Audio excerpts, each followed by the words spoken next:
So Evergreen College, super, super, super liberal college. And they were doing this like day without a white person day. And it just turned into this huge debacle where it just what we're going to get into it. We're going to get into it. But why don't we show a little clip from Dylan Roth's Walkaway video. I saw this the other day and I was like, I have to have him on the show. This is so compelling. This is so good. So let's take a look at a clip from Dylan Roth's Walkaway video and then we'll have him on. I was very liberal until I went to college.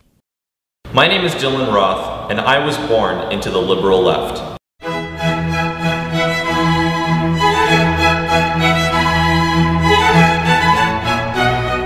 Being a liberal just seemed to be the normal and conscientious way to think. My mother raised me to always side with the Democrats, but honestly, I never really knew what that meant. I was pro-abortion and supported other progressive views, including universal health care, free education, and equal distribution of wealth. I was convinced that conservatives in the Republican Party were bourgeoisie white supremacists that only served the interests of white wealthy men. I simply never questioned any values that strayed from perfect alignment with the Democratic Party. It just seemed that values like fairness and equality made perfect sense until I had my red pill moment. Fuck you and fuck the police! We are here to support and we want to dismantle anti-blackness campus wide! What got me thinking differently about politics started with the widely reported uprisings at my former school, Evergreen State College. If you don't know the story, last year Brett Weinstein, a school biology professor, spoke out against Evergreen's Day of Absence, an annual event that required white people to leave campus for that day. The stated intention of the Blacks Only event was to spread an anti-racist message, designed to educate white people about what people of color experienced as a result of discrimination and racial segregation in America's past history. What Evergreen's administration apparently didn't realize is that they were attempting to fight racism with identity politics by discriminating against white people. Weinstein wrote a complaint to the administration, correctly pointing out that the Day of Absence was clearly racist. To my surprise, Weinstein was immediately targeted by all of the SJWs on campus as a white supremacist, neo-Nazi bigot. While at the time I was very liberal, this personal attack on the previously well-liked professor practically shocked me into the realization that the radical left had values that are hostile and full of hate. Hostile and full of hate. Yeah, so let's talk, ladies and gentlemen, welcome please Dylan Roth to the show. Dylan, how you doing, buddy? Good, good. How are you, Brandon? Thanks so much for having me. You're very welcome. I love your video. I'm upset that we even had to cut it short just then. I could watch it again and again because it's very compelling. You did a very good job putting it together. I'd like to kind of start at the beginning with you, and we'll get to Evergreen in a minute. But let's let everyone know, first of all, where were you born and raised? So I grew up here in New York City, and I would probably consider this my stomping grounds, but I was born originally in Mexico City under a U.S. birthright because my mother was a diplomat for the Dominican embassy because she's a Dominican citizen, a French citizen, a U.S. citizen. So wow. I don't have Mexican citizenship, but I have the U.S. birthright from being born there. But we moved when I was about 2 here to the States. So I grew up in the city, but I've also lived in the state of Florida. I've also and I went to Evergreen in the state of Washington in Olympia. That was that's where I've moved around and so on. So okay, so and tell us a little bit about your family. Like, so it sounds like you lived in New York is a very liberal city, and Florida, depending on what part you're in, can be pretty liberal as well. I mean, what was your family like politically? So my mom has always had, for the most part, very liberal aligning views. And my dad, I would say, growing up, for the most part, he shared liberal views as well. But after Trump's election, my dad's views changed pretty quickly. and he published a book that goes into it goes into the Trump investigation and makes a lot of interesting points about stuff that I never even knew about Trump. So he walked away in his own right, probably around that time a couple of years ago. So okay, so your dad's views changed politically, but he went right because of Trump. He became a Trump supporter after getting a better understanding of his role as a nationalist and how he works to oppose the globalists. And that became very clear to me after reading his book and also after doing my own research.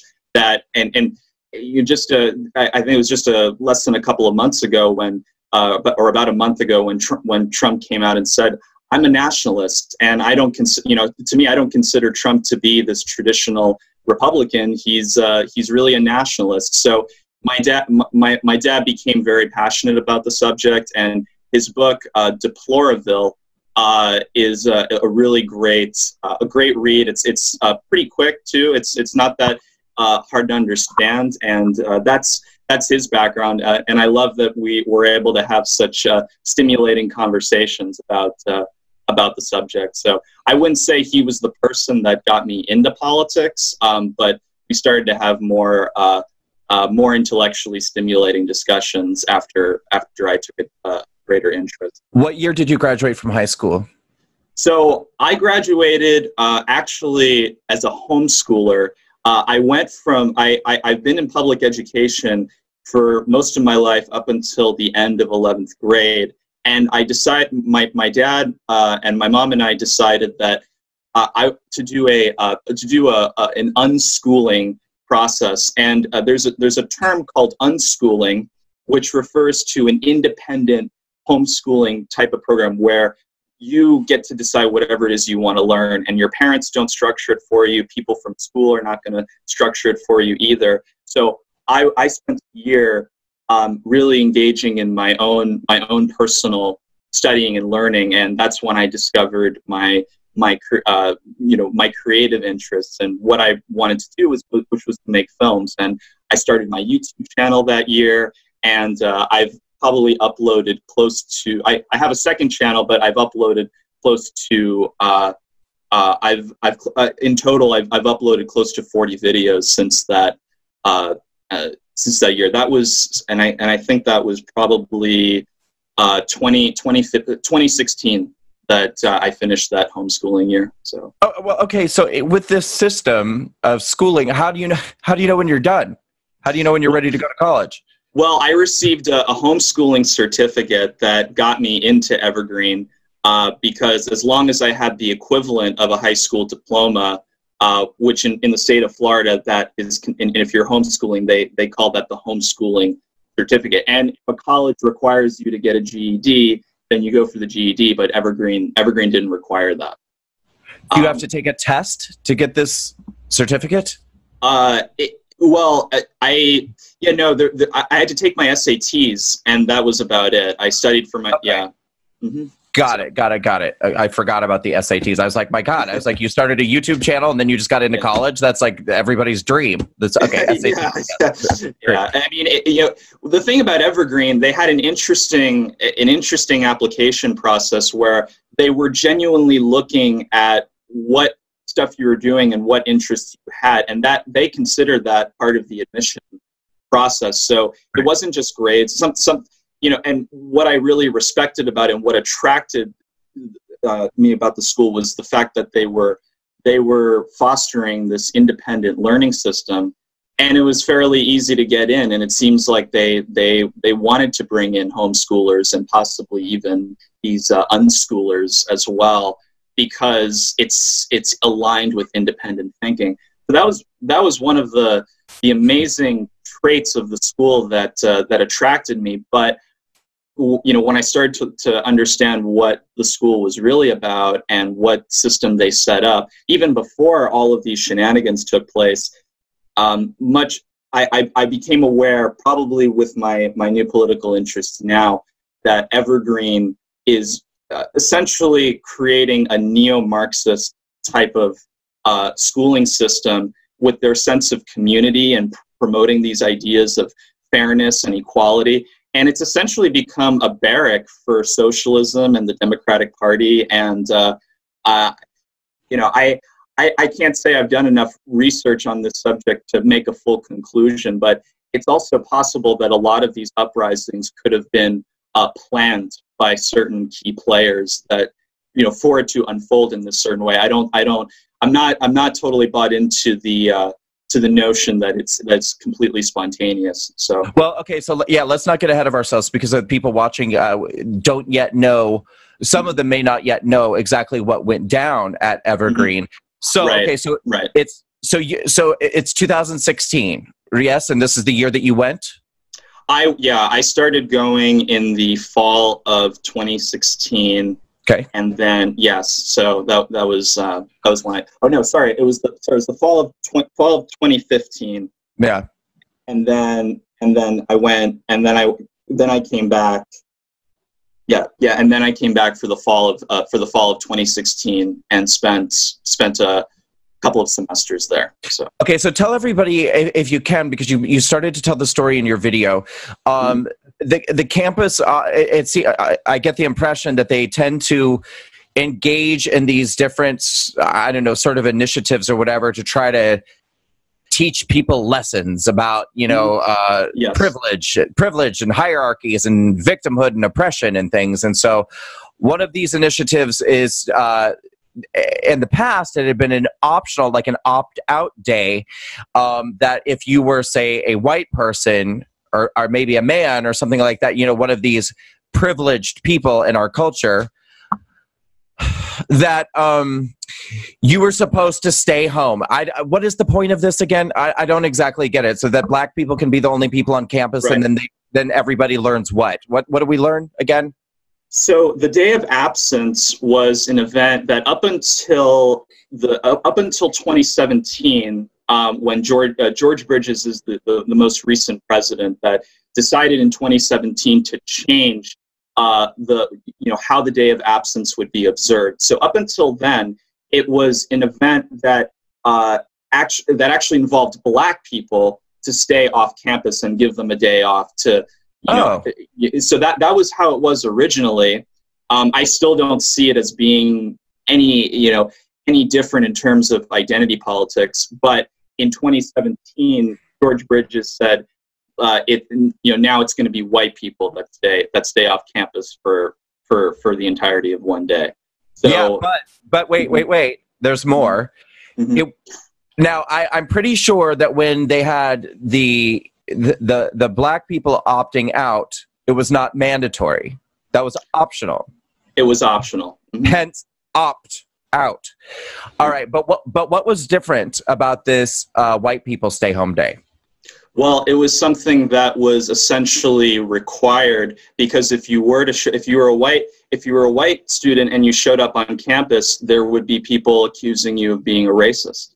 And so, that you were not observing that, the Day of Absence the way that it was intended. So that there were definitely, I don't know if everybody responded to white people that way, but it definitely happened. There were So there was a professor named Brett Weinstein, and he himself expressed an objection to the higher ups at the college, just saying, look, and he himself is a liberal, progressive kind of guy, right? I mean, this is not like some staunch conservative or anything. I mean, he has a track record of being a very liberal guy, but he said, look, this is wrong.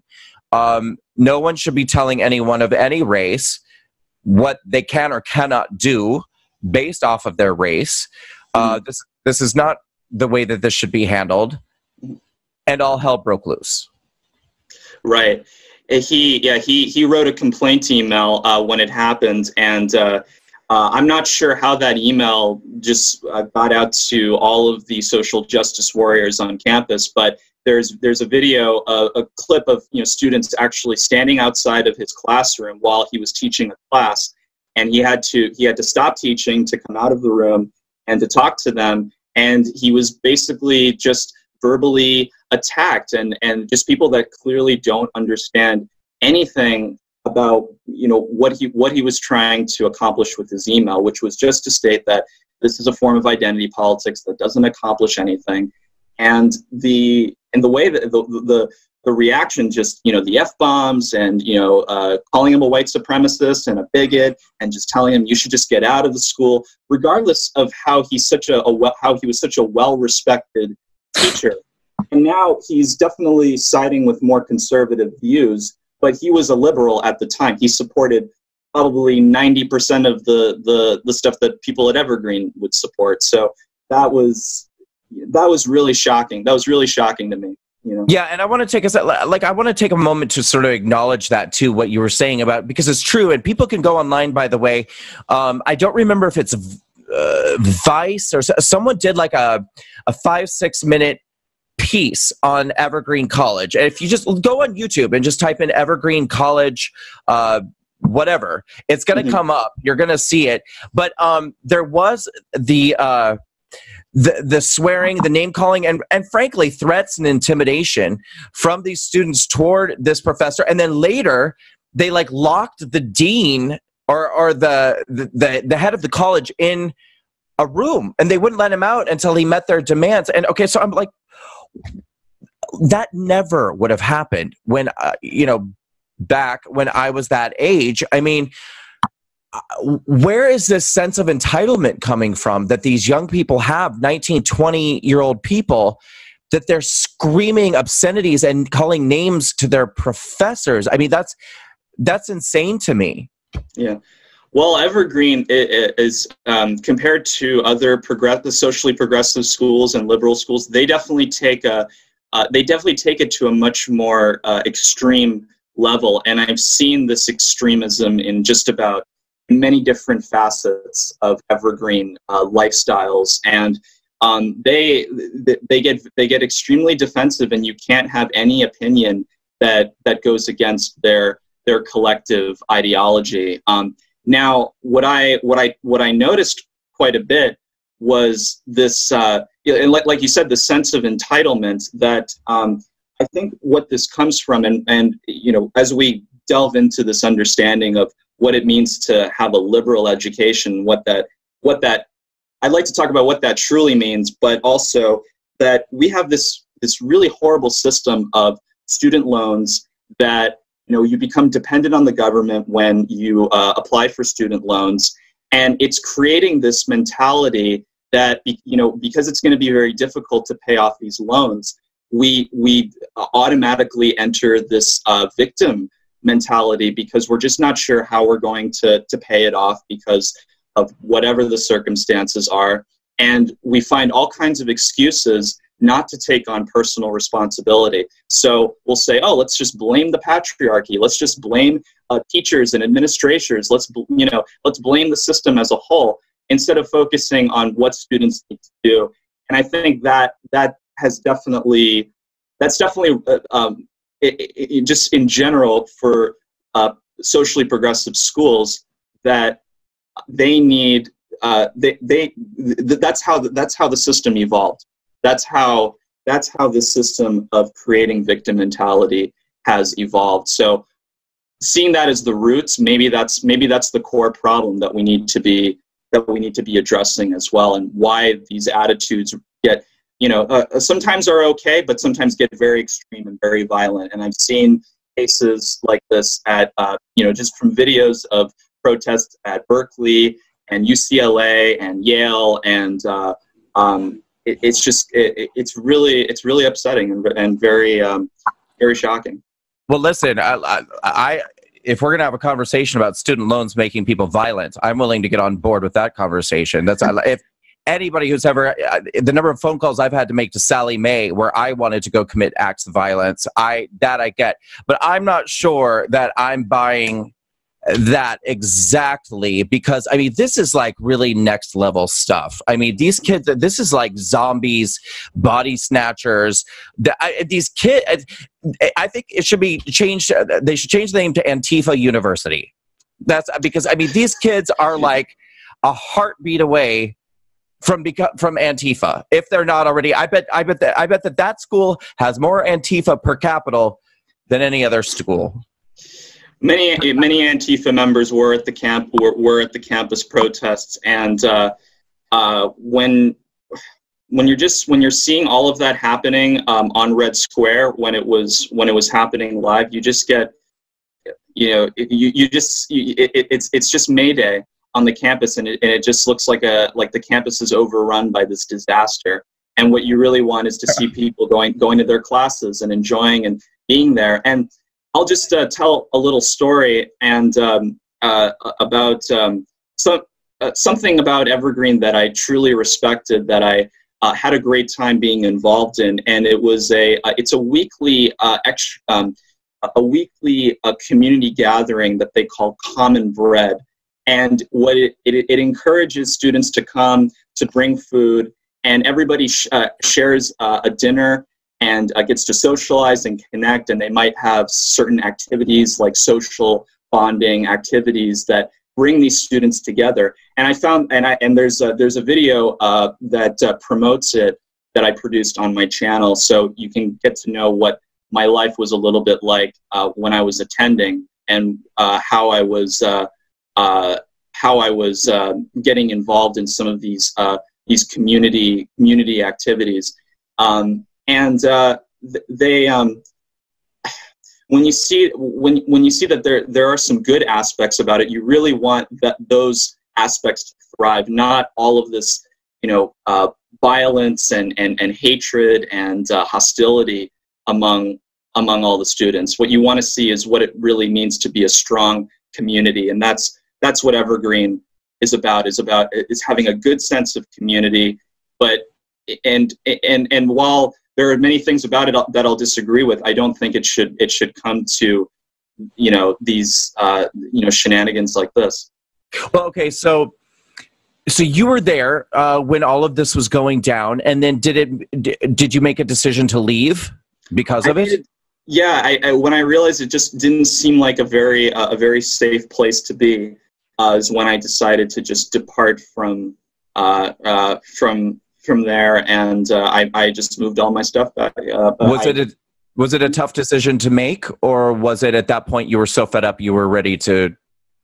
Yeah, it was a combination of things. It was a combination of my disinterest in the school subjects as well. And so when everything was happening, like when I realized it wasn't a safe place to be on campus, that was one reason. But it was also because the classes that I was getting were just not they really were not grabbing my interest. So I wanted to find a school here in New York that I could get more involved in technical technical programs like video and television and graphic design.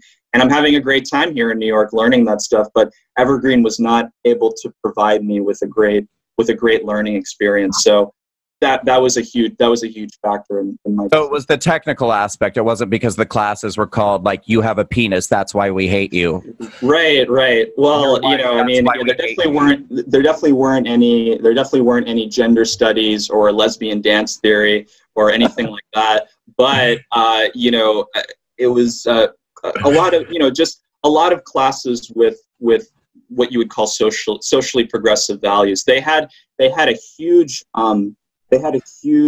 organic farming program. They wanted to get students involved in learning how to farm and to learn about natural sciences, and that was pretty great. But my media courses that I was taking, it was all kind of blended in with certain leftist ideology that I was trying to understand better, but I was like, I just want to get into making films and making projects. Why does it have to be all this focus on the media, and why they don't, for example, why they don't, why they're not respecting genders, why they're not respecting race. I mean, yeah, the mainstream, the media is insane, but I just want to be able to create my own projects. And that Evergreen had this class that was focused on those media studies, but I just wanted to get into making movies. Well, of course they wanted to teach farming and stuff because that's like the first step of when you're creating a cult. Right. You have to teach everybody how to farm so that they are self-sustaining, so that you can move everyone out in the woods, and then everyone just has to share the food. See, it's socialism, and it's a cult. It's a socialistic cult. You have to teach the people how to grow their own food, and then and what was the other thing? Oh, you said that was a joke you made about what, lesbian dance? Well, I never saw that there, but you know, it's that's like they need, because lesbians don't know how to dance. They need to that should be in the curriculum. Evergreen, if you're listening, start teaching lesbians how to dance. Go ahead.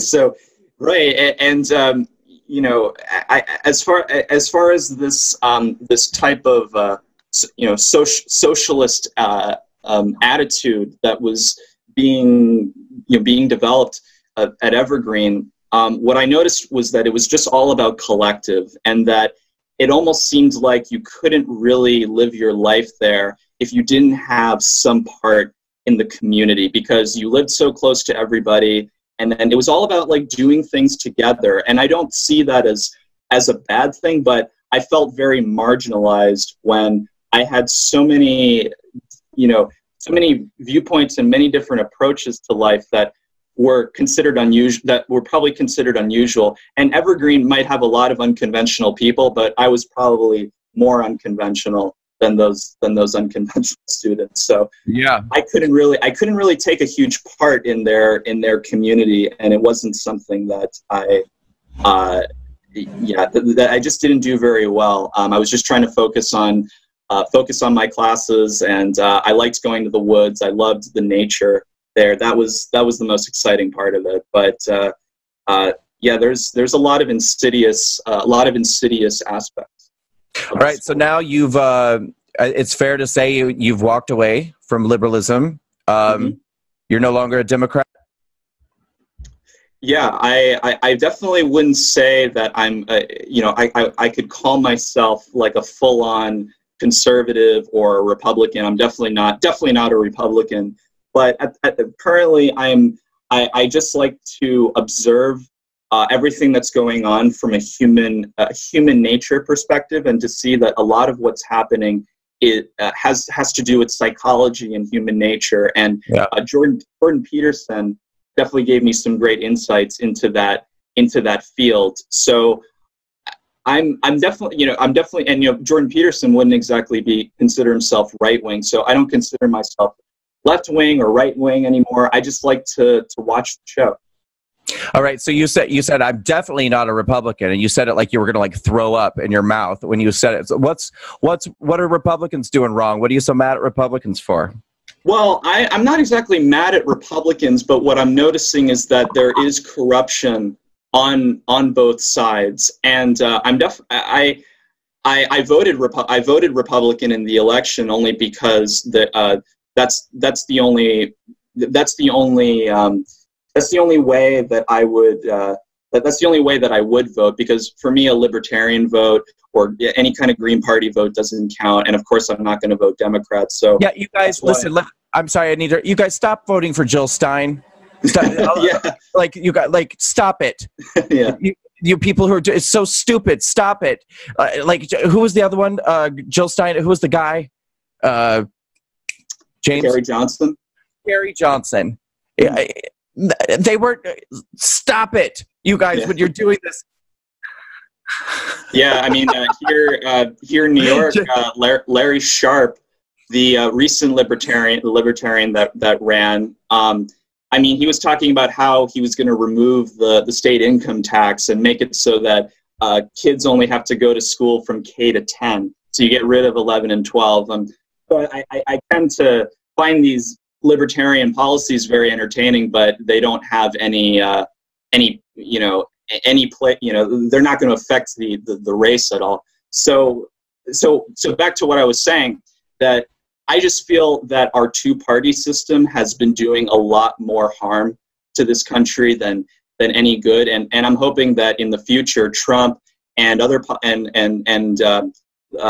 people from both sides, we can take ideas from both sides and eliminate this two-party system. probably more from conservative side. I can't find anything from, any points from the left that I would say that are, actually make sense to me. But the whole point is that I want to eliminate. I hope that one day we can eliminate this two-party system. Do you think that's realistic? No, probably not. Probably not. But it's. I think it's the one thing that would, because we're a republic. We're not a democracy, and we need to recognize that this country is as a republic. It's not meant to have this two-party system between people that basically just people that want to preserve constitutional rights and then people that want to dismantle it. And our Constitution is really the greatest system ever devised by mankind, by the American people. It's given us freedom from the government, whereas freedom from the government, whereas socialism just gives you is there to provide all of these phantom rights that you think you might have, but it's just to have more government involvement. And I don't want to see that. I would probably define myself, as a classical liberal, that it's about individual liberties from the government, and that the Constitution is the greatest document that's given us those liberties. Do you think we should have 0 parties, 1 party, or many parties? I feel that it should be a small government that uses the Constitution as a means to govern people. And I just don't see having this. I would say it would just be one party. It would be one party, and it wouldn't go beyond that. And I don't know what you would call it though. No one can even agree on what the Constitution means. Right, and it's because facts are becoming extremely controversial, and what's in the Constitution is becoming extremely controversial. And I hope we recognize that those have great values, and not everybody's going to agree on it. And you might say that's why it's not realistic. But if I could consider an ideal world where I would be pretty happy and pretty stress-free, is when you don't have all of this fighting and all of this corruption going on between both parties. Could I ask you your opinions on some hot button social issues, or would you rather not? I'll respect if you don't want to. No, please, yeah. What do you think about abortion? So abortion, I value a child's life to such a great extent that, I would never, after seeing a video of an abortion, I would never want to see such a horrific and disturbing thing to ever happen to a future child of mine. And my stepmother is about 8 weeks pregnant, and after I decided to become pro-life, I mean, how could I ever change my opinion about that? And what I've seen abortion just become, abortion has become more about women's reproductive rights, and they don't take into consideration the value of a child's life, that it's become this feminist women's rights movement that just seeks to preserve, that women have choices, and I was talking to somebody from Planned Parenthood recently, and I said that she was saying that all lives are important, not just a child's life. Well, if you say that all lives are important, then why do we have this genocide of over 17 million children? And where most of these women that are getting abortions, they do it purely out of inconvenience, and it's this fear that you can't take on the challenge of becoming a parent. And we need to accept that any challenge that comes to us, like having a child that requires an enormous amount of responsibility, we need to embrace that challenge. Okay, Dylan, 2 more, and no monologues, just a quick answer on both. Sure. Second Amendment. So Second Amendment, I am definitely in support of the right to bear arms. Okay, and gay marriage. Gay marriage, full support.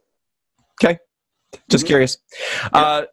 I was no reason other than these are some of the things that are contested when people talk about Constitution. where in the Constitution does it say this? Where in the Constitution does it say that? And I think it's a tricky situation trying to base a one system government on the Constitution. Interesting idea. I'm not totally shooting it down, but I mean, we hate each other's guts now. If we're all expected to agree on what the Constitution means, we're going to need that Second Amendment because we're all going to be, yeah. Yes. All right. So, Dylan, we're going to wrap things up. Is there anything else you wanted to say before we wrap up? How can people find you on social media? How can they find you on YouTube? What do you got going on? So you can find my YouTube channel by just typing Dylan Roth, and it's the first channel that comes up. And you can follow me on Twitter at Dylan Roth 15. I just wanted to say thank you so much for having me. It's so exciting to be able to contribute something great here and to be able to talk with people, about what it means to have freedom and to be an American. And I think that we need to stop confusing conservatism with this idea of like being a rich white male, and that really what it comes down to is just being American. And it's so nice to be able to talk to people that are open to having a civil conversations. Yeah, I mean, nobody's more poor than me. I'm a white man, but I'm a conservative and I ain't got no money. So right, yeah. I just shattered another ceiling right there. Dylan, thank you so much for coming on the show tonight. And you and I are going to have to go for a coffee because we're both New Yorkers and we're both. The struggle is real. I know you know the struggle. We're probably two of the most hated people in the city, especially after tonight. Enjoy the newfound hatred you're going to be receiving. And, and I thank you for coming on the show tonight. It was great talking with you, Dylan. Thank you. It's my pleasure, Brandon, and I wish you all the best. We'll stay in touch. Thank you. Sounds great.